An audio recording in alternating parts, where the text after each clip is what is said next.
Hey guys, welcome to Tech Team channel. Hope you guys having a very nice day. In this video, I'm gonna show you how can you increase battery life in Android.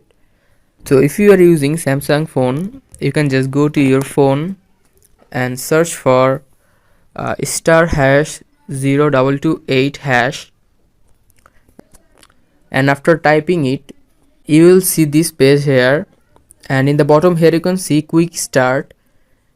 Then you can just click on quick start, and after clicking quick start you need to just click on OK, and after that you need to just turn off your device and you need to charge it to 100%.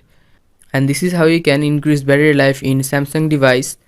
But if you are using just like a Xiaomi device like me, you can just go to your phone settings and scroll, go to battery and performance. Now click the top right, the settings icon, and here you can see battery saver option, and there is two options here, battery saver and ultra battery saver. You can just go battery saver and just turn it on here, and by turning it on you can increase your battery health.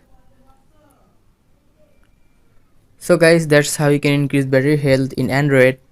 Hope you find this video helpful. If you find this video helpful, then give a thumbs up and don't forget to subscribe Tech Team channel. Thank you very much for watching the video.